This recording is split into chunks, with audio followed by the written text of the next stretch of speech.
everyone, to another episode of the Bastards of Boston Baseball. And welcome to just about the worst time to be a Boston sports fan as well. The Patriots suck. The Bruins suck. The Celtics dynasty is just trashed over. Jason Tatum ruptures his Achilles. And now the Red Sox are all we have left, and this is what we get. Red Sox lose again to the Tigers, this time in pretty spectacular and somewhat impressive fashion. 10-9 in extra innings. Javi Baez walks it off with a 3-run blast. Just a complete cluster, you know what, of a game. Awful loss. So we're here. As I said, Red Sox are pretty much all we have left. So we're going to have to get into it. I'm your host, Jason Kelly. I'm here with Terry Cushman, as usual. Terry, just a really fun one tonight, huh? That was just great. Well, you set it up pretty good. I would have framed it as Alex Cora is blowing games and Jason Tatum is blowing out body parts, and that's just where we're at right now. It's awful. Yeah, just a really, really bad 24 hours here in Boston. And we're not alone on this one. We've called in some extra help on this one because, geez, it was that bad. And this is a guy that some of you probably know from 98.5 The Sports Sub joining us tonight, Matt McCarthy. Matt, fun one, huh? Yeah, thanks for having me on a night where the Red Sox get kicked in the balls and the rest of us get kicked in the balls too, which I guess is the Red Sox experience. It's been a hell of a 24 hours, so happy to be here, I think. Well, we're happy to have you regardless. And yeah, I mean, look, you're used to this. You do the baseball hour with Tony Maz, and he's kind of on our side of the street of just the typical just what the hell are we doing kind of attitude towards the Red Sox. I think that's kind of how we felt for a while here. Yeah, just another terrible loss. Brian Bayo goes out there, battles, didn't pitch too badly, but is done by the fifth inning. So now Cora's got to manage the bullpen as best he can. Brings in Garrett Whitlock, and Garrett Whitlock serves up the first of the Javi Baez bombs. I don't know what's going on with that guy, Whitlock, because we thought going back to the bullpen, that should be where he's his strongest. He's looking terrible so far. Yeah, it's been a disaster. I mean, there's no other way to say it. He looked good at the beginning of the year. I don't know what deal with the devil Garrett Whitlock made in 2021, but I think it might be finally time to start saying that you're not going to get that version of Garrett Whitlock ever again. In a year where there have been so many, oh, well, that's the worst loss of the year. And by the way, it's only May 13th. This is definitely the worst loss of the year. There's no other way to say it. You're up 2 in the 11th. You had obviously a lead when Whitlock took the mound. I mean, just they find ways to lose these games. It's new and it's interesting and it's not good, but it's very interesting every single night. They are compelling. I'll give them that. They're a compelling 22-22 in a year where, guys, we need them to be better. You just alluded to it. This town should be theirs. The Celtics dynasty is crumbling. The Patriots and the Bruins are where they're at. I mean, people are ready for the Red Sox to be better than this, and they're just not. And that's the frustrating part about all of this. It's the way they're losing these games. It goes to show that they are not ready to win. This team has the talent, plain and simple. They're not the best team in the league, but they should be significantly better than 22-22. And what? They're now 4-11 in one-run games, if my math is up to date, after the latest one-run loss. It just goes to show that the problems run deep with this team right now. I'm not saying they can't be fixed, because they can be fixed. This team has enough talent to be better than this, but it's pretty obvious there are massive, massive issues with the culture of this team right now, and the manager is a big part of it.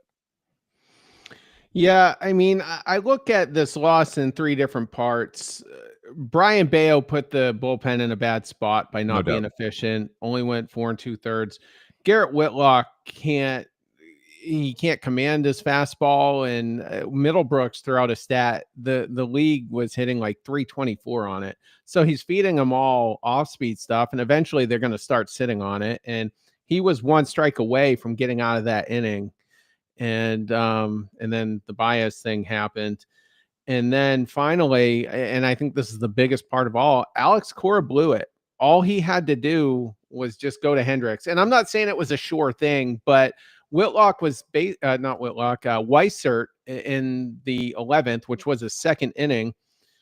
he was the opposite of Whitlock. He was locating the fastball, getting strikes on that, not so much commanding the off-speed stuff. And that second inning, I mean, they already knew how to attack him, and that's what happened. So Hendricks should have been the guy. I mean, why do you have Liam Hendricks if you're not going to go to a spot like that? If not the 9th inning, then the 11th inning. And so that I put it more on Cora, but that was the pathway to the loss tonight. Yeah, there are philosophy problems in this team, going on right now, up and down. We'll get into Andrew Bailey, and I'm sure the approach to continuously throw off speed stuff, which burned the Red Sox again tonight. And Will Middlebrooks was all over it in the 10th inning with Weissert facing Sweeney. He's saying, "Go to the fastball, go to the fastball, go to the fastball." He goes to the changeup, and tie game. I mean, the Red Sox had 2 opportunities to win this thing. So there's the philosophy stuff, right? And which is bigger picture. But in the smaller picture, on a macro level tonight, the way Alex Cora managed his bullpen was a dumpster fire. If there ever were a night to go to Aroldis Chapman for 2 innings to try to stretch him beyond an inning, it was tonight with Skubal going. Weissert's been pretty good for them. All right. So, and he had a longer 10th inning, and then they tried to stretch him to the 11th after he gives up the game tying 2-strike, 2-out hit in the 10th. Like, what is Alex Cora doing? Is he asleep in the dugout? I mean, it's the plan, and you just manage it from there. I have no clue what Cora was doing. He had no feel for the way to manage this bullpen. It should not have been Weissert for the 11th after giving it up in the 10th. It should have probably been Chapman to start the 10th. He didn't do that. He stretched the wrong guy out. He didn't go to Hendricks when he should have gone to Hendricks. I don't get it. None of it makes sense to me. Cora is a better manager than this. I've been an Alex Cora guy. I can't defend the way he's managed this team this year. There are too many moments where he's asleep at the wheel. Trevor Story wasn't in the game defensively in the 11th inning, too. Like for David Hamilton, that's a no-brainer. You're up 2 runs. I hate Trevor Story. He can field. It makes no sense to me whatsoever. Cora has completely lost it. Yeah, and your point about stretching Weissert out and stretching the wrong guy out. I mean, I don't know if I trust Aroldis Chapman beyond 15 pitches, but that's just because I don't trust Aroldis Chapman to begin with. Because Fair. Yeah, there are nights where he can look dominant and he does his nice little pose at the end of the inning, which he loves to do now. There's also nights where he can't hit the side of a battleship and he'll walk the ballpark. So I get Cora being a little cautious with him, and that is a guy that they want, for the rest of the season. They want him healthy later on in August, September. Thankfully, God willing, if they're contending for a playoff spot and he's still closing games for you. But why not go to Hendricks? That's the part that makes no sense. And it's got to come down to just Cora doesn't trust him. I mean, and I get it. Hendricks was really rough to start the year. Looked like he still was, ironing out some rust a little bit, but he's been better lately. And Weissert's been good for you, but I don't think Weissert is a guy who can really stretch to 2 innings. His stuff is just okay. And you saw it there, like this whole approach with throwing the breaking stuff and not sticking with, the fastball. That's fine if you have guys with elite breaking stuff. No one in the Red Sox bullpen really has that. And it's certainly not Greg Weissert. He's got pretty average stuff to begin with. So it came back to bite them. And yeah, I think Cora just trying to stretch out Weissert there, that was just a huge mistake. And it's just so easy to go to the fresh arm in your bullpen. And you know what? If Hendricks blows it, at least we're sitting here saying, well, okay, your bullpen needs a little work. We're not sitting there going, Cora, what are you doing? That's the part that just doesn't make sense. Yeah, I don't think anybody would be sitting here tonight if you went to Hendricks in the 11th up 2 runs and they would say, why'd you go to Hendricks? They would say, well, he was the last guy you had left. And I think he was the last guy you have left. So if you're not going to win the game in the 11th up 2 runs with the bottom of the order up, then you're not going to win the game. I mean, you might have a position player pitching in the 14th inning, but you're trying to win it in the 11th right there. Like it's almost like Cora was trying to manage, expecting the game was going to be extended. It makes no sense to me whatsoever. Yeah, I mean, if the game was still tied at the start of that inning, you could at least make a case for Weissert one more time. But you had 2 runs. Christian Campbell was the hero, and he needed that that home run. I mean, he's been cold as hell for the last, I don't know, at least 3 weeks or so. He finally comes through for you. It would have been a great storybook ending, and then you get Weissert again. It really felt like John Farrell was managing those last few innings. You probably haven't followed long enough. The original name for this podcast was the Fire Farrell podcast, which you were totally spot on about, which goes to show you guys know your stuff. No, you're right. I mean, it was a complete head scratcher. And I've been a Cora guy. I have been. I've defended Cora up and down. I defended him up and down throughout the Chaim Bloom years. What are you going to do? The roster is not good enough. He's a really good manager. And I believe he's a good in-game manager, which I think is consistently overlooked in today's day and age in baseball. Like, I believe in the in-game manager. And I've believed for a long time that Alex Cora is that guy. He has not been this year. He has no feel for the team whatsoever. He is completely asleep at the switch. And again, we can debate bullpen stuff. Like it's the greatest debate, in sports, right? Should the manager have gone to this pitcher here, there? Like it's classic. That's baseball. We question the manager's bullpen decisions. The tip-off tonight, guys, is Trevor Story not coming in the game up to for defensive purposes. Trevor Story can't hit. I get it. I understand it. Why the hell is Trevor Story not in that game in the 11th inning? It didn't have any impact on the game whatsoever, but it goes to show you where the manager is at. Not a single person out there, even the most ardent Trevor Story hater in me, and I am, none of us would say, well, yeah, David Hamilton's a better defensive shortstop. Like, come on. You're asking for trouble. It didn't come in that form. Instead, it came in the form of Cora mismanaging his bullpen and extending the wrong guy tonight, which he did. Had we won tonight, one of my big things in the Open was going to be like, we don't win this game if Trevor Story started it, because so true. Hamilton hit that 2-run shot, and then he scored from first on that base hit by Rafaela. And, so yeah. And also to your point, shortstop is Hamilton's worst position. Like, he's much better at second, and he's not even great at that. So, the fact that we skated the whole game with him at second short was amazing. And the other painful thing tonight was going into the 10th, through 10 innings rather. Devers, Bregman, and Campbell were 1 for 15. Your bottom part of the lineup, Narvaez, Hamilton, Rafaela, and Sogard, were doing all the damage basically. Had we won this game, had we just had Hendricks in the 11th, this would have been the biggest WTF win of the year. It would have made no sense. Bayo goes out early, the bullpen slips. Your worst guys are the ones winning it for you, and we still couldn't come away with it.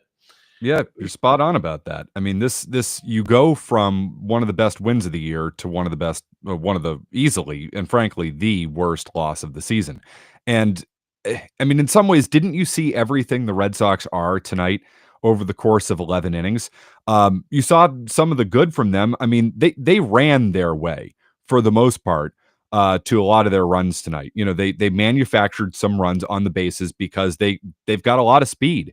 It's my favorite part of this Red Sox team. They're athletic. Hamilton scores from first on the Rafaela double to left because the guy can fly.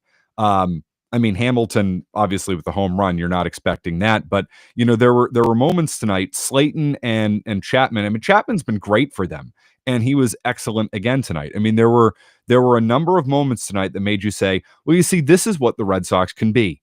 And then in big moments, they can't do the right thing. It is amazing. I don't know if I've seen a team like this in a while that is this bad situationally. Jarren Duran getting deked at first base as a big leaguer. Like, guy, I could see that Green, the left fielder, was basically lame and was not going to get there.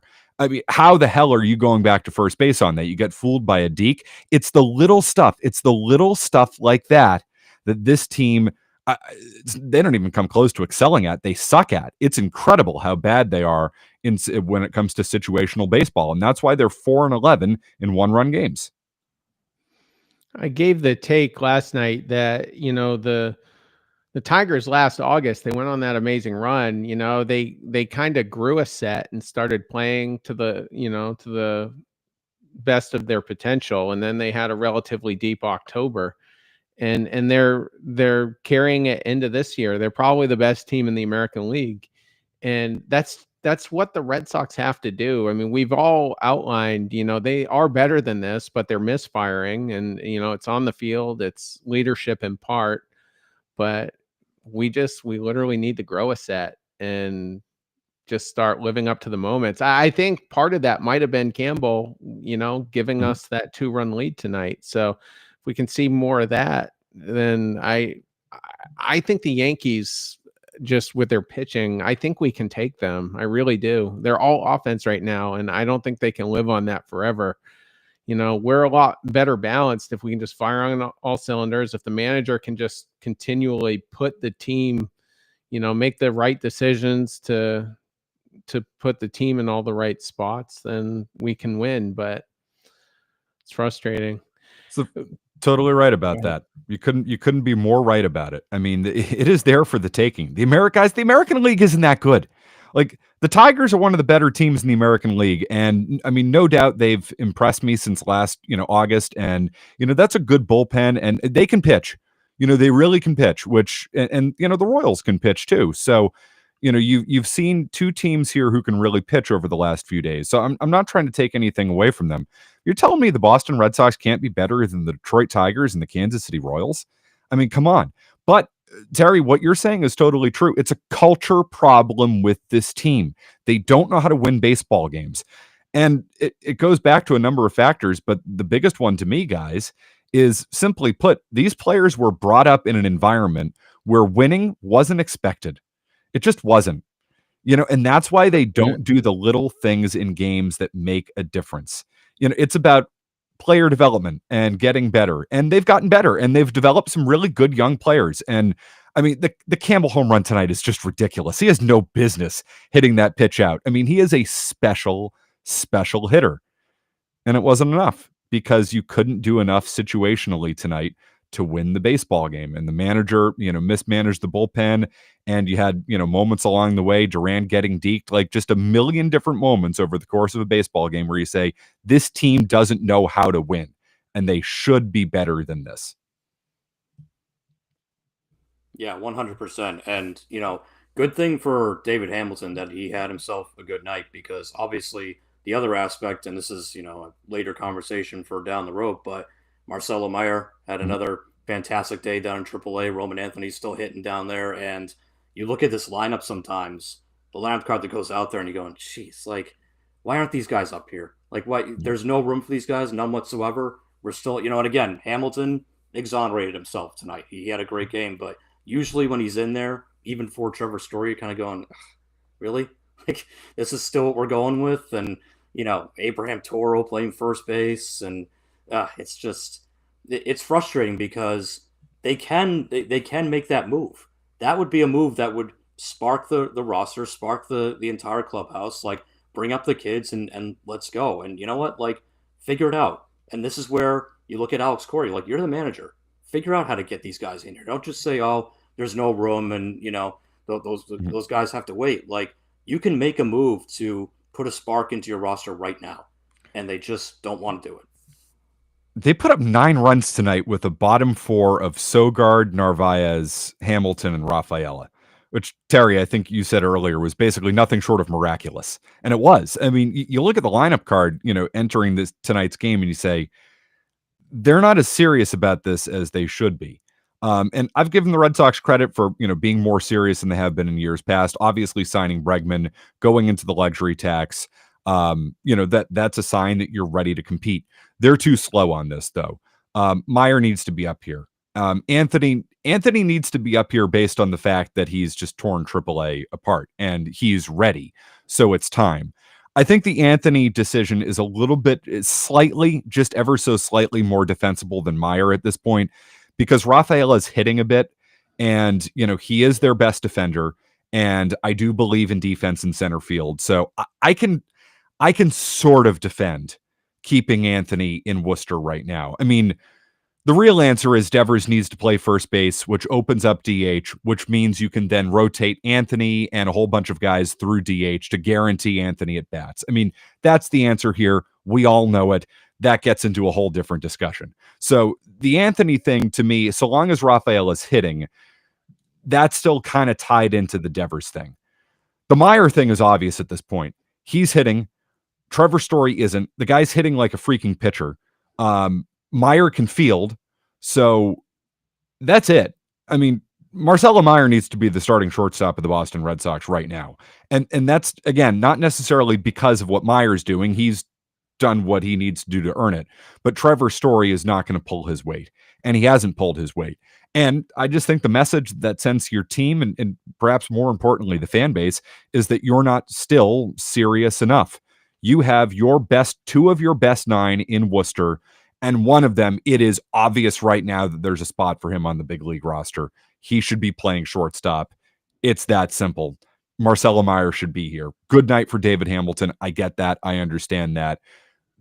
This is a Trevor Story discussion more than anything else. And he can't be your starting shortstop if he's going to hit, what's he hitting? $150 over the last month? You can't do it, whatever it is. And, calling up Meyer, if Alex Cora and Craig Breslow need a distraction, something to take away from the previous week, I think calling up Meyer could be that, especially if he has a couple good games. Maybe it brings some better energy to the team.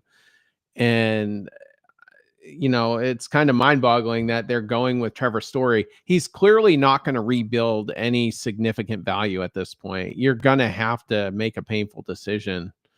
And, the same probably could have been said with Yoshida, but if Devers goes to first at some point in the next 2, 3, 4 weeks, then you can at least make the case for Yoshida to DH against righties, but you can't make any case for that automatic out that Trevor Story is giving you to be in the lineup when the next guy that should be up is equally or even better defensively. So, yeah. And this kind of leads me into my next question, because, you have a lot more access than we do. And perhaps if you don't have access, you have access to guys with access.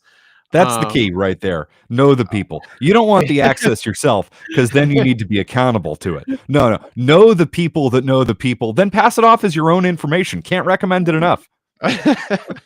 All right. I'm writing that down, if we ever get more famous. But how do you think this whole Cora Breslow thing's going to play out? Because, they seem to disagree a bit on the Devers thing. And it doesn't seem like anything toxic is going on, but there's it seems to be a bit of a tug of war there. And we've seen it with other teams recently. The Astros kind of had that, and their one GM wins the World Series with them, and then he's out of a job, right after the parade. So how do you see that shaking out? Yeah, I think it's a really good question, and it's an important question we need to ask. I watched the Netflix documentary, and it felt like those guys worked together really quite well. I mean, there was footage of it. It was obvious that Cora had no respect for Chaim Bloom, wanted him out of the job. I mean, the day Bloom gets fired and Cora says, well, he's a good kid. It's like, dude, that's your boss. Imagine going into your boss's office and being like, hey, you're a good kid. Like, what? Huh? So, I mean, that the Cora Bloom stuff, I mean, obviously for our purposes in sports talk radio was tremendous, and it was real. I didn't get the sense last year that there was much disconnect between those guys. I wonder what the Devers situation is doing to it. This is not informed. This is speculation, but it's just putting 2 and 2 together. I think it's pretty obvious that Cora does not want to ask Devers to play first base, either because he doesn't believe Devers can play first base, which I'm not necessarily convinced about, but I'll allow for that possibility. I just think it's because of the relationship he has with the player, and he knows Devers is pissed off, and he frankly just doesn't want to deal with it. And I think his attitude was, hey, Craig, this is your idea. You're talking to the guy, which I kind of have a problem with. Like, in the end, Breslow is his boss. Breslow is in charge of, baseball operations, and he should ask the field manager to do the field manager's job, which is go into, bring a player into your room, into the manager's office and say, listen, the team needs to do this. This is what we want to do. We need to get you on board. Alex Cora has a way better chance to get through to Rafael Devers than Craig Breslow or anybody else does. They have that relationship. Cora, we certainly are led to believe, is highly respected and really liked by the players.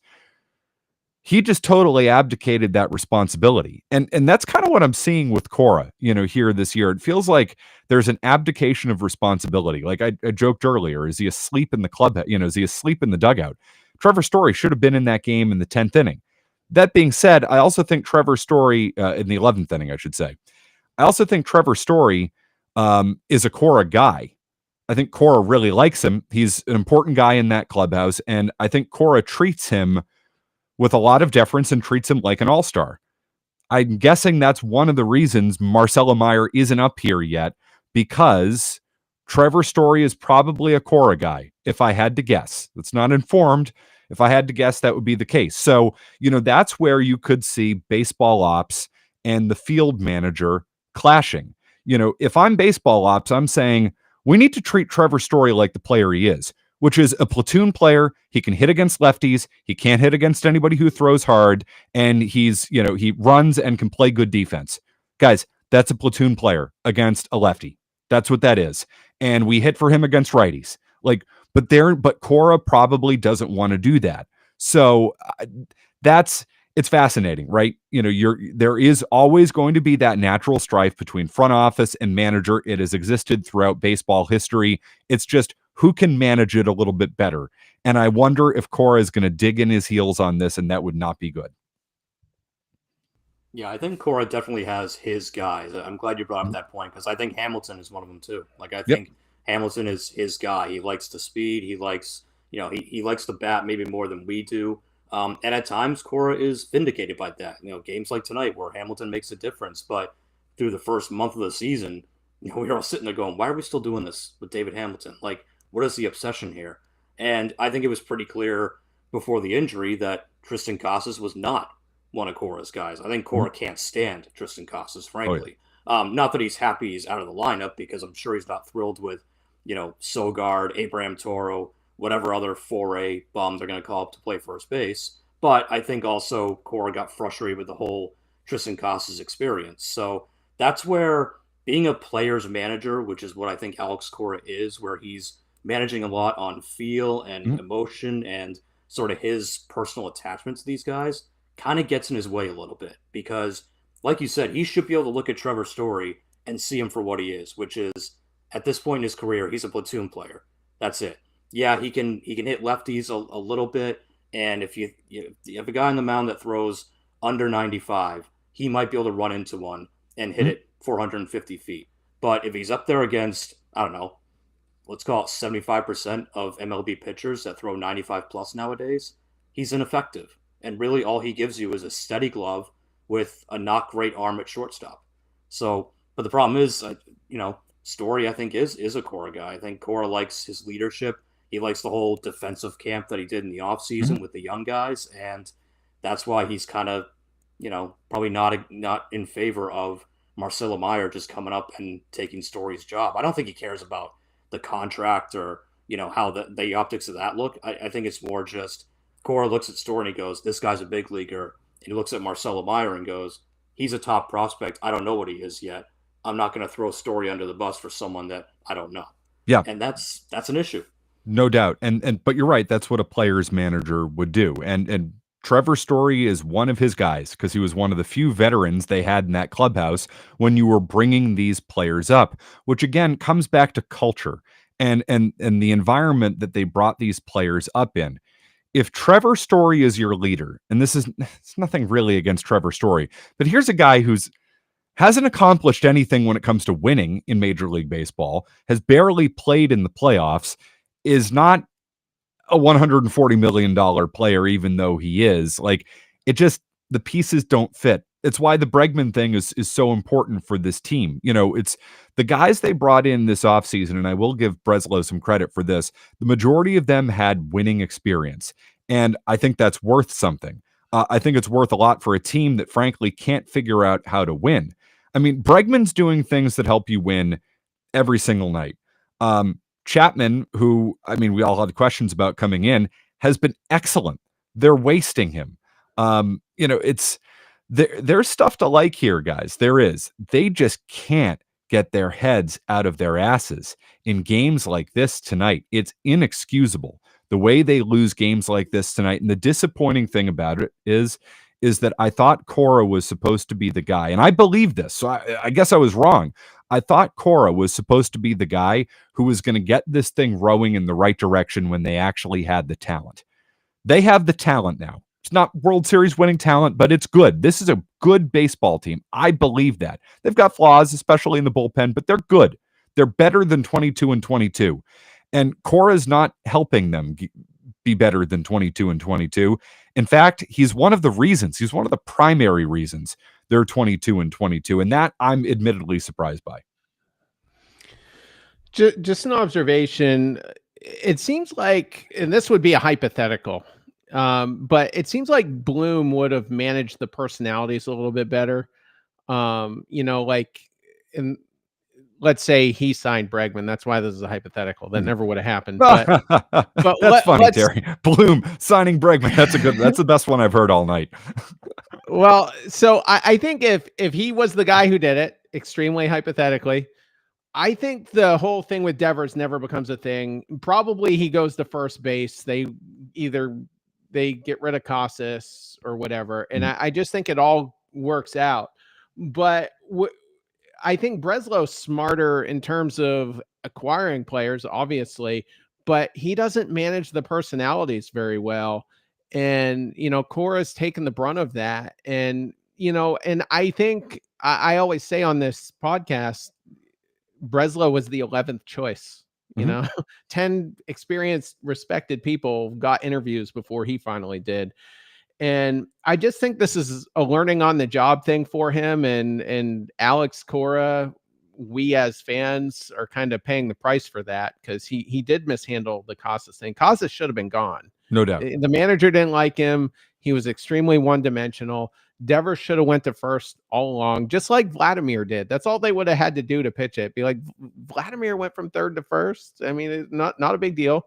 And, Devers is a bit social with the opposing players. First base still provides that. And so I just, and I'm not like a fire Breslow guy on year two, but I think he's done amazing things with the pitching infrastructure. When Bloom got here, coming from Tampa, I thought we were going to get the Dobbins guys and the Fitz guys right away. I thought that was going to happen on year 2 or 3 at the latest, and it never happened. But it's happening pretty fast with Breslow. So, I kind of hope they figure it out. But as you went through the process, being a, part of a big media network, like, why do you think they ended up with Breslow? Like, why was he the guy? As we were trying to make sense of everything. I mean, you already nailed it. He was the 11th guy. Nobody experienced wanted this job. Understandably so. I mean, why would you want to come work for an organization that had 4 general managers over the course of 12 years? 2 of whom, by the way, are going to the Hall of Fame. So, and, one guy who got fired a year and a half after winning the World Series. So, I mean, didn't even make it 2 years. I mean, Charrington doesn't make it 2 years. Dombrowski, who's going to the Hall of Fame, didn't make it 1. And say what you will about Chaim Bloom, who, I mean, me, guys, I was not a Chaim Bloom supporter at all. I mean, I think we're in the same boat on that one. That being said, some people in baseball felt that Bloom got the raw deal because, they felt like ownership didn't spend and they kind of stuck it all on him. And I don't totally buy in on that. I mean, like everything, there's a grain of truth in it all. But, Bloom didn't focus enough on the big league team and, and a lot of that was his own doing. But that being said, if you were the next time Bloom somewhere else, you're saying, I don't think I'm going to go there. So you get a guy who worked with Theo in Chicago, and I think they probably wanted to come in here and promote him and have him be a number 2 and develop the pitching and all that, all the good stuff that Breslow has done. And you're spot on about the pitching development. Bloom didn't give a damn about it. I mean, one pitcher in the top 100 over the course of 4 drafts. I mean, that's if there's anything that says you don't give a damn about pitching, it's that. Breslow came in and immediately did the exact opposite last year. And I think you're starting to see, the dividends. You're starting to see the results, especially in the lower minors. But he wasn't supposed to be the guy. So there are going to be some growing pains. I can somewhat accept the growing pains, like in fairness to him, because he wasn't ready. I think he's done a pretty decent job for a guy who wasn't ready for this job. Like I'll give him that. But I mean, let's call it out. They mismanaged the Devers thing. Doesn't mean that they still shouldn't be going to him and asking him to play first base because they mismanaged it, because that makes their team better. Of course they should. But they should have approached Devers in the offseason about taking grounders at first base. They should have pulled the trigger on the Tristan Casas trade that they wanted to make. I don't know what the disconnect was there. I mean, we heard Seattle. I've heard a lot of things about Seattle. I've heard Seattle wanted David Hamilton. I hear the Red Sox didn't want to trade David Hamilton for what that's worth for one of Seattle's pitchers. I don't know which one, but I've heard that. I don't know. So where's the disconnect? It's somewhere in there. So of course there were missteps. That being said, it's just not something I choose to focus on, because I think this team, as constructed, is better than 22-22, and that's where they're at. And I don't entirely put that on Breslow. Of course, he has a piece of the blame pie, but I put that more on the field manager and the players themselves. Well, I just wonder, and I don't think it is toxic right now. I just think they're just having some minor, stuff going on. But eventually, I mean, if it does get bad, Henry's going to have to pick one. I can't imagine he's going to side with Breslow on this, who wasn't even allowed in the interview or in the conversation last week when Henry went to Kansas City. Yeah. The tough thing about this situation is nobody's going anywhere. Cora just signed his contract extension. They love him. He's not going anywhere. Breslow hasn't done anything to get fired, guys. He hasn't. He's improved the team since he took it over. He's improved it at the major league level and at the minor league level with the pitching development. Of course, there have been missteps along the way. You look at Sims and Garcia in the bullpen last year. Yes, there have been missteps, no doubt about it. The Devers thing this offseason, if the Hamilton thing I've heard is true, that feels like a misstep to me, but call me crazy. So yeah, I mean, Breslow hasn't been perfect, but he hasn't done anything to lose his job. I mean, he's better than the last guy. I think that's pretty obvious. So it's like, what do you fix? If you're not getting rid of the manager, you're not getting rid of the GM, you're not getting rid of a lot of the players because you've built your entire future around building up this core. The guy we need to start talking about here is Andrew Bailey. And I suppose as a result, Pete Fotze, you need to start looking there. Like the pitching philosophy on the major league team right now, especially out of the bullpen, is a problem. Andrew Bailey does not know what he's doing with the, as my colleague Joe Murray would call it, throw the ass instead of the gas approach. So that's the discussion we need to have. And by the way, where did the Red Sox get burned tonight? Where did their pitchers get burned? Off speed. It's a philosophy. It is. I was going to mention that because you kind of mentioned it in the intro, and I looked up where the Red Sox were with strikeouts because I feel like we haven't done a good enough job finishing guys off. Surprisingly, the rotation is 10th, and I would have expected it to be several spots lower. Crochet, right? It's all Crochet. It could be. I mean, Houck will go several starts where he's only striking out a couple. Last night he struck out none. And Bayo, I think, struggles with that. That's probably why he's not super efficient. For a guy who throws 98, he should be punching guys out. So true. And so, but I think that's complicated as well, because I think there's a relationship there between he and Breslow. I mean, they were both in that bullpen together for at least the start of 2013 before, Bailey, I think, had a shoulder problem that year that shut him down. But but I agree. I mean, it seems like these guys are coming up through the minors and they're good. And then Andrew Bailey gets a hold of them and it's, Yeah, so this is something I haven't been able to figure out, Terry, because you make a really good point. Like Breslow, Bailey is a Breslow guy. They brought him in under Craig Breslow. They were teammates. Breslow sought him out. It was the biggest hire he made. He got to pick the pitching coach, and he brought in his former teammate who, and Bailey. The reports on him, coming out of San Francisco were good. I remember Breslow, I think it was his first or second, press conference, and they were kind of asking him about pitching and what he wanted with pitchers. And he basically said, I want power pitchers, which I thought was really interesting because Breslow was not a power pitcher. He was a smart, crafty lefty. So I'm like, oh, it's interesting. The smart, crafty lefty wants power pitchers. So I immediately think power pitcher, fastball slider, right? Fastball slider, obviously fastball cutter in this day and age too. And they don't pitch like a power pitching organization because it's all off-speed stuff. It's all junk. 2 strike counts, it's junk. They don't blow guys away. And that is undeniably a philosophy. So it clashes with what Craig Breslow said when he first took the job over. That being said, Bailey's his guy. So is this really what he believes? I have not been able to figure this thing out. All I know is it sucks. It's not good. They need to scrap this thing. It's one thing, if it's smoke and mirrors, which it worked with the rotation they had last year for part of the year, but how many guys they have in that rotation who had top of the line stuff? Like, it benefited Tanner Houck for a long time. His stuff is good, but it's not great. Like, his stuff he's a movement guy. So it's like, okay, it makes sense that Bailey, got the most out of him. But you look at the rest of it and you're like, what are we doing here? And again, tonight they got burned throwing junk. You mentioned Pete Fatsi, to switch over to the hitting side real quick. Are you a believer in him? Because okay, because I know like a couple of guys took strides forward under him last year, but even some of those guys like Duran's off to a slow start this year, and he's starting to pick it up a little bit. But do you think that's more just he progressed, or Fatsi got lucky?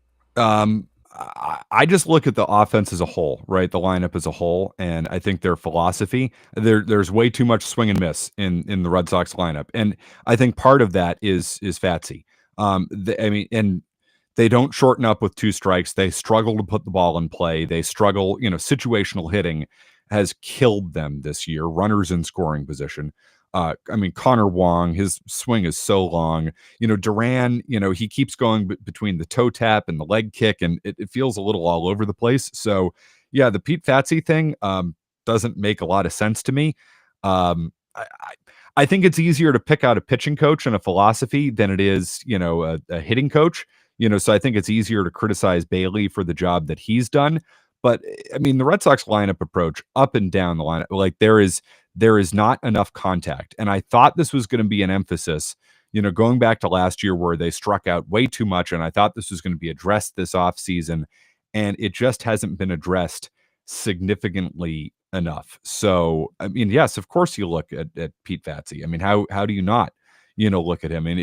That is an organizational philosophy. At least with the pitching side of things, you can say, well, how much is Breslow really involved in this because he's a pitching guy? Who's the top hitting guy in the organization? Like, tell me. Is it Driveline? Is it Pete Fatsi? Like, whoever's in charge here, man, the approach is not good enough, and it shows situationally, and it shows with runners in scoring position. I was going to ask you about Driveline because I've had people message me privately saying it's ruining the hitters, and Tristan Casas specifically. Casas was not a situational hitter at any point this year. When you just needed him to slap a single to get the runners on second and third home, he was flying out to the warning track. And is that a problem, or should they drift more closer to just conventional wisdom versus nerdy tech stuff? It's a pretty easy target, isn't it? Driveline, the nerds, the analysts, and I mean, this is, if you listen to our station, I mean, it's an easy thing to do. Like, oh, you're gonna tell Jim Rice to go and shove it. I mean, come on. So yeah, I tend to lean towards Jim Rice's hitting approach. Just me. That's where I go with this. That being said, in fairness to the Red Sox, and I'm probably not always fair to the Red Sox, they are pretty good at developing hitters. They are. In fact, Yeah. they're really good at it. There are fewer teams better in baseball over the last decade plus at developing hitters. I think when they get to the big league level, and Christian Campbell's a driveline guy. We all think. I mean, he is a driveline darling, and here's a guy who came out of nowhere, and a lot of it is his own talent. And Breslow caught some crap for basically putting it on the scouting department, the driveline people, for Campbell's development. So much of it is Tristan Campbell. The vast majority of it is Christian Campbell, not Tristan Casas, Christian Campbell. We can talk about Casas if we want, but obviously the Red Sox have something to do with finding and developing a 4th-round pick. And you see the home run he hits tonight, and you're like, this guy is freaking special. He is. I know he's in a slump, but like, it's real, it's legit, and they have something to do with that. So, I don't think it's as big an issue as perhaps some people are making it out to be, especially when it comes to the minor league development. But when you get up to the major leagues, and again, this goes back to the culture thing, guys, and you guys have pointed it out all night long. I mean, they're so bad in one-run games. They're so bad in close games. The driveline approach probably doesn't apply to, hey, can you choke up on the bat and, just 2 strikes, lift the ball in the air and let's get this run in, or, runner on second, nobody out. You're behind in the count. Just, put your B or C swing on and move the ball to the right side and let's get this guy over. Like, the driveline stuff based on my understanding of it, you're not focusing enough on that. I do put that more on the hitting coach at the big league level to say, okay, you worked on this in the minor leagues. This has made you a better hitter. This is your A swing. But we got to start thinking about game situations now. Because I'll tell you right now, I've spent time in the minor leagues. I've spent time in the Cape League. The beautiful thing about that is winning and losing doesn't matter down there. It's all about developing. It's all about, hey, did you see what that guy did on that 3-1 pitch, on that 3-1 slider? He spit on that, or whatever it may be. It's like, that was a great individual moment for him. You're not putting as much focus on runner on second, nobody out, tough pitcher on the mound. Can you get the ball to the right side? Close game, going to be a low scoring game. Can you get the bunt down? Stuff like that. That stuff isn't focused on as much because it's all about developing your skills and ability. Once you get to the big league level, you need to have some coaches who can say, okay, I know you did this in the minor leagues because it was all about, how hard can you hit the ball? How much barrel percentage can you get? How high can your barrel percentage be? Roman Anthony with a 35%, 40% barrel percentage in AAA. That's great and all. When you get to the big leagues and your barrel percentage is going to be 10%, what are you going to do in that other 30%? Are those going to be productive pieces of contact or not? Or are you just going to swing through it? That's the stuff that doesn't get focused on. And that's why this team is so awful situationally. They don't put enough emphasis on it, and it's showing. Well, it'll be interesting. I mean, to see if Breslow does make a power move type thing to replace somebody on that coaching staff. I mean, I think, are we back to 500 or are we one over?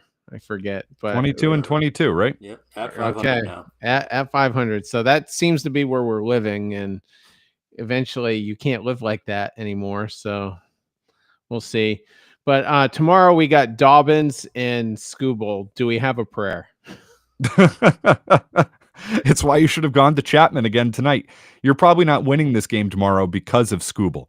That being said, I love Dobbins. I do. And I don't love the stuff. I like the stuff. I love the mentality. Here's a guy who, he's not the most highly touted pitching prospect in the system. What did we really heard about Hunter Dobbins, right? Other than some good things here or there. You watch him pitch, guys, and again, this is not going to show up analytically. He's a bulldog on the mound. He's a bulldog. So it's like, here's a guy who understands baseball situations. He's a competitor. Maybe doesn't have the best stuff in the world, but he's up on Witt in the count, and he brushes him off the plate a little bit. Like the balls as a rookie to do that. I like the kid. I do. I mean, is he an ace? No. But there's something there. And that's the type of stuff you can't quantify. So you might look at this guy and you say, all right, who is he really? Which I get it. I understand. He's a big league pitcher in some capacity. But man, it's the mentality. They don't have a lot of guys like that. They don't have a lot of bulldogs, and they need more guys like that. Yeah, Lester was a bulldog lackey. That I don't know. I don't know if I can call it a generation. Wasn't that long ago, but yeah, I've enjoyed him, and we're gonna have some interesting moves next week when Bueller comes up. I'm hoping it's Houck to the bullpen, Dobbins stays. I don't know. I think would you send Houck to Worcester? He's got options. He has 2 options, which surprises me. I thought he's been in the big leagues now since 2021. But yeah, I was surprised when I learned that. I said, interesting. Yeah, I thought he might have 1, but he's got 2. But yeah, as long as Dobbins gets to stay, I don't care. And if Giolito falls on his face in the next start, but he kind of teases us quite a bit, and he did look pretty good in his last outing. Was getting swings and misses, punching guys out. And the thing we pointed out on Sunday was the dude had 5 walks in 1 rehab start. He's only walked 4 total in all of his starts since he's been back with the big league club. So it just seems like one day it's Houck, the next day it's Giolito, and Dobbins is just quietly shoving and getting it done. So I hope he gets to stay. Yeah, I want to see him stay at this point. I mean, listen, if Tanner Houck looked like a big league pitcher, then yeah, you send the kid down and you say, listen, we'll be coming back for you, but keep doing what you're doing, type of thing. With Bueller coming back, you've got a Thursday off day. Tanner Houck shouldn't pitch again for this team in the starting rotation for a while at this point. So, the real question, the question isn't whether Tanner Houck stays in the rotation. That can't happen. The question is, what do you do with him? Do you put him in the bullpen right away and hope that he becomes what you wanted Garrett Whitlock to be? And by the way, I mean, Tanner Houck does have he has had success in the bullpen. Let's not forget, less than a year ago, guys, we were still having a debate, or slightly over a year ago, we were still having a debate as to whether Tanner Houck was a starter or a reliever. And, that debate has existed ever since Tanner Houck was drafted in 2017. And here's a guy who has been as up and down as anybody can be, both in the majors and the minors. So he is as inconsistent gets. He's kind of the modern day Derek Lowe in that sense. Like, good, bad, good, bad, good, bad. Is he a starter? Is he a reliever? Like, he's also kind of a sinker baller too, like keep the ball down. He's got the slider, which is, his primary pitch. But it's like, what do you do with him? Does he go to Worcester in the hopes you can fix him as a starter? Does he go to Worcester and you say, listen, you're going to pitch 2 innings out of the bullpen, and we're going to try and convert you into a weapon, and we're going to try to get you fixed and bring you up and use you in high leverage, which that's probably my approach right now. They need bullpen help, and you hope that you can fix Houck and get him out there, get him a little bit more velocity, 1-2 innings, and there you go.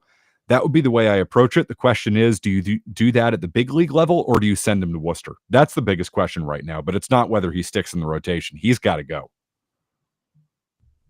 Yeah, I think I agree with that. And I think ultimately they'll probably stick him in the bullpen for now. Again, like you said, he's had success there before. If you send him to Worcester, you still have to call up another body. And that, I know people are raving about this Nick Birdie down there who's been pitching really well. I think they have to add him to the roster, though. So that involves a roster move of some kind, whatever that may be. Someone goes on the 60-day IL or whatever. So that's maybe a few more machinations than they want to go through. I think just have him do a stint in the bullpen. They did it with Pivetta before. Like, let him try and sort some stuff out there. And you know what? Eventually, I'm sure someone else is going to get hurt. And if he's pitching well in the bullpen, he feels good, you slot him back in and say, okay, let's give this a try again. Let's see if we can reverse course. And tonight's proof of it, right? I mean, they need bullpen help, and you got to get to the deadline somehow. And the reinforcements have to come from within. So Houck, to me, is the obvious answer. I wouldn't even bother bringing Crawford back as a starter at this point. I think there's enough depth in the starting rotation, which again, I hate saying that's like the worst baseball take. Oh, you have plenty of depth in the starting rotation. That's never the way it works. But that being said, you can get him back more quickly as a reliever if, and I couldn't tell you the latest on Crawford at this point. I haven't checked in the last few days, but that's what they're going to have to do. Like the Whitlock thing is eye-opening again tonight. I know we focus so much on, the Chapman decision, only going 1 inning, going 2 innings with Weissert, not going to Hendricks. The Whitlock thing is a real problem. He was one of their top 3 leverage guys entering the year. He had a good first few weeks of the season, and he's not it, man. I mean, he's just not. I mean, let's just call it what it is. 2021 was a mirage at this point. So you got to start moving away from the Garrett Whitlock thing in the hopes that he gets right, but it's going to have to be in a lower leverage situation. So how do you replace that? And how might be your best option, which is not great given he has an 8 ERA. So like, you're in trouble when the 8 ERA is your best option, but this is where we're at. I would still do it though. I would have a lot of confidence he could come in for at least 1 inning and shove, just pick your 2 best pitches and go out there and get guys out. And, I mean, we don't know who the real Liam Hendricks is at this point, the real 37-year-old. It's starting to work out okay, but it could abruptly not be okay. I'm not a big Weissert guy. I mean, he was hot at the start of last year and then just couldn't stay on the team, constantly coming up and down. And I wonder if Cora's usage of him, it kind of speaks to that. He's just trying to get as much out of him now while he's hot. And, so, and then when you look to the trade deadline, I mean, you've got all this surplus. You can deal from the Crawford, Fitz, Houck trio. You can deal one of your outfielders. I have a feeling it might be Duran, by the way. I don't, he's my favorite player and I hope I'm wrong, but there's not enough room for all of them. All last winter, it was Abreu. He was in every trade package you saw. Now I'm starting to think, well, he's younger, more dynamic as a hitter, he's more of a power threat, but you can make all these interesting packages to get like one thing that can really help. So it's going to be fascinating to see how it all plays out. Terry, I think you were so spot on with that because we're not talking enough about Jarren Duran and the season he's having and Jarren Duran's future. This was something I was all over last offseason. People were saying trade Costas to Seattle, and I was on board with the idea. Don't get me wrong, but they missed an opportunity to cash in on Jarren Duran. They did. He's in the end, guys, he's not a huge part of their future, which sounds crazy when you've got a, player under team control who's the All-Star Game MVP last year. Like, I know that sounds like a crazy thing to say, but he's on the older side. He's had an up and down big league career. I think that's fair to say. He is dynamic. And when he's on, he's one of the most enjoyable and fun players to watch in the big leagues. Look at the season he's having. He's 28, 29. They're not going to pay him because they've got him under control for the next 4 years. So you're not extending him. It's the old thing. You don't pay speed guys in their 30s. This is it. It's so he's valuable to another team given that you're going to get him under control for 4 years. If you're Seattle, he hits the ball in the gap there. He can run for days. They missed on this. Like, if we're talking about getting Roman Anthony up here to the big leagues and, him being blocked right now, it's not really that Rafael is blocking him in center. It's kind of the Duran's blocking him in left, which again, crazy all-star leadoff hitter. I get it. But what's Jarren Duran's OPS right now? We should start talking about this a little bit. Like, guys, Roman Anthony is a better player than Jarren Duran. All right. And he's a better player than Cedar Rafaela, but Rafaela is an elite defender. So, and Duran is not. I don't care what the analytics said last year about Duran. He's not an elite outfielder. So that's kind of the guy who's blocking Anthony. Like we should start to talk about this a little bit more. It's kind of been in my chamber, over the last week, and there just hasn't really been a spot to talk about him. But I think in a perfect world, maybe if your big three were more ready towards the end of last season, it would have been far easier to pull that trigger. I mean, you look at, who's the leadoff guy if it's not him? I'm Right. thinking maybe Campbell. Me too. I think could possibly do it, but we had such a hole there after Mookie and even a little before Mookie, because the three that come to mind are Ellsbury, Mookie, and Duran. So Yeah. that's kind of like I can see the hesitation there. He's just so good in that spot, but it'd be hard to sell to the fan base. And yeah, I get it. Like that, and given how PR conscious they are over there and, coming off the Mookie Betts trade, it's like, oh, wait, now you're going to trade Jarren Duran, who became one of the faces of the team. And, there will be people will be saying, oh, they're doing it because of, the incident with the fan last year and all that. So it's like, in some ways, inviting Duran would have invited some backlash from the fans. But from a baseball decision, and this is an argument I've been making for a long time, from a baseball decision, you could have gotten the most value for him. You could have, it's if Casas wasn't going to get you one of Seattle's pitchers, and it sounds like he couldn't, does Duran get you one of Seattle's pitchers? And instead of trying to figure out if Brian Bayo or Tanner Houck is going to be your number 2 starter, which I would say neither are, if you have, Logan Gilbert or George Kirby, like you're a better baseball team.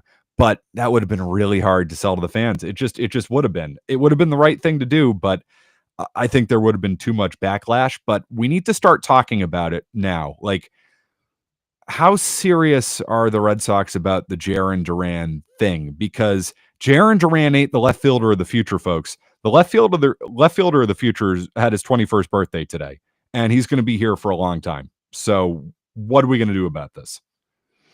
Yeah, I think another part of the hesitation is, will Abreu ever hit righties, or is he just going to be Jock Peterson 2.0, which would be fine. I can live with that. But let me ask you this, though. If you're going to put Jarren Duran in a package, I think his value still is pretty high. Mm-hmm. Like, what do you want? Like, what you're trying to get a major piece if he's in the package. So do you want a starting pitcher? Do you want another key bat? It's two things. It's a starting pitcher, or it's a power right-handed first baseman. And that's because you don't have that, right? I mean, you're trading Jarren Duran for something that you don't have. Right. But you're totally right. Like this is a discussion that needs to happen. It's more of an off-season discussion, because you have to pick between Duran and Abreu probably. But yeah, I think you're spot on to bring it up now, especially when Duran's struggling.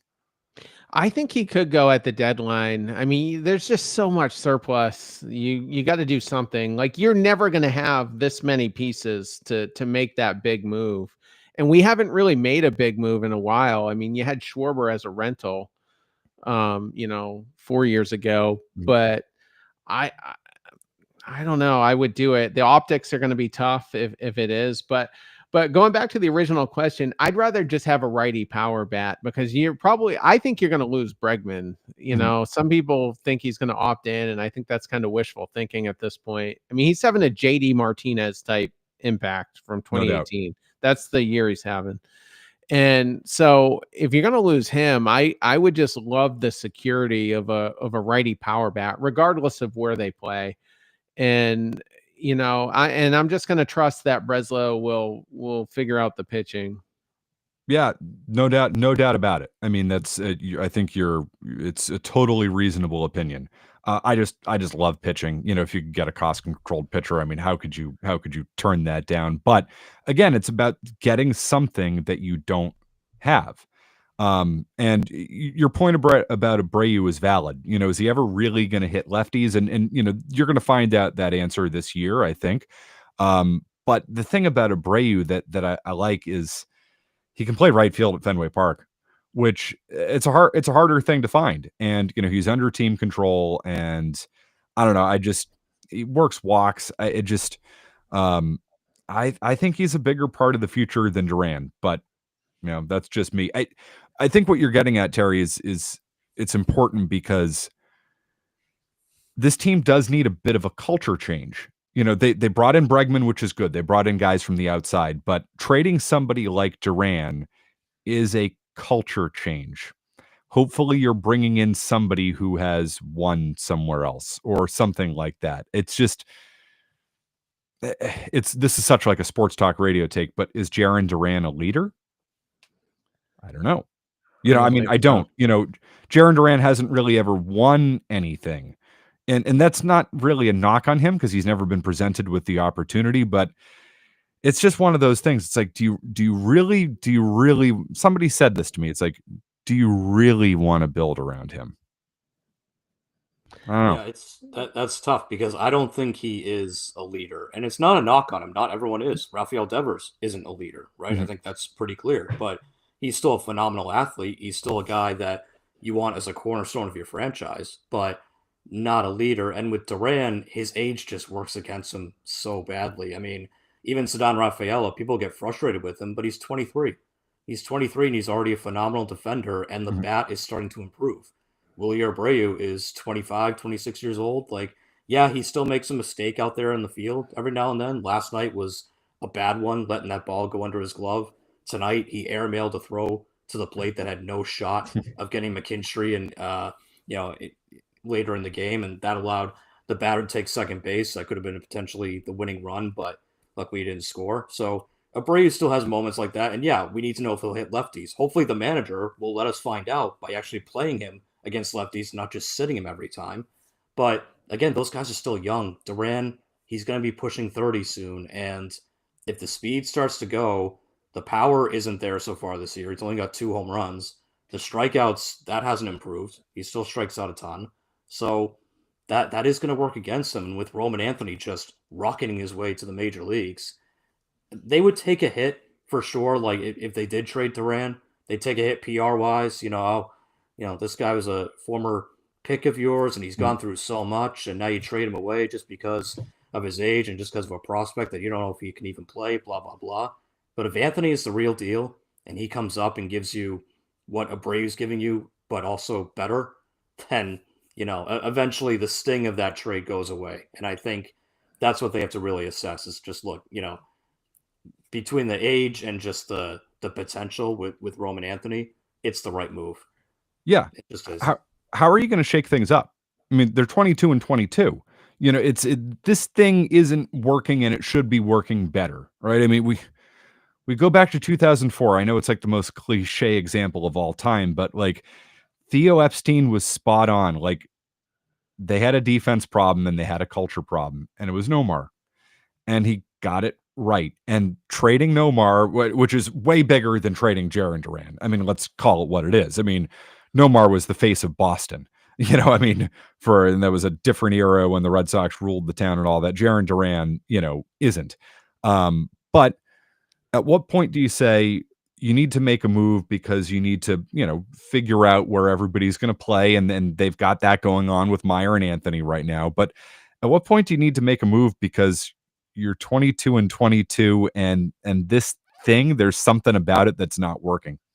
And I think Duran in some ways is one of the guys we need to talk about in that sense. Again, probably more of an off-season thing, but at 22 and 22, we should be talking about culture and how you fix it. I don't think it's crazy. I think I got an idea on how to fix him. If you want to boost Duran's trade value, just tomorrow afternoon, just go up to Maz and be like, listen, I got a source. He's saying there's a lot of momentum here. They might move Duran, and then let's see if it lights Duran on fire. And just say cancel the All-Star game, right? I guess. Shouldn't even have it. Yeah. I guess so. All right. Well, we appreciate you coming. We're over an hour here.